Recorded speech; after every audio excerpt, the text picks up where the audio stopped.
ছোৱালী মানুহৰ জীৱনটো বহুত আচৰিত আৰু যিমানটো দেখিবলৈ সহজ ন ছোৱালীৰ জীৱন ইমান সহজ নহয়।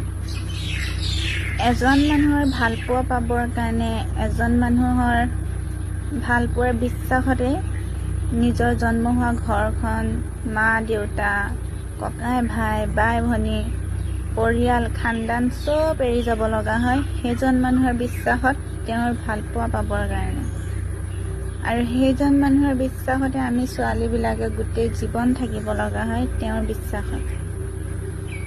আৰু যদি সেইজন মানুহে যদি বুজাটো ভুল কৰে তেতিয়া আমি ছোৱালীবিলাকে ৰৈ থাকিব লগা হয় যে এদিন বুজি পাব, এদিন বুজি পাব। কিমান ভুক্তভোগী ন ছোৱালীৰ জীৱন। সেইকাৰণে মানুহে জন্ম হ'লে কেতিয়াও ছোৱালী জন্ম ল'ব নালাগে। বহুত বেয়া, বহুত দুখ আৰু কষ্ট থাকে। না কাৰোবাক ক'ব পাৰে না কাৰোবাক বুজাব পাৰে। নিজে মনে মনে থাকি গোটেই জীৱন ভুক্তভোগীকে থাকিব লগা হয়। এয়াইতো আমাৰ ছোৱালী জীৱন ন।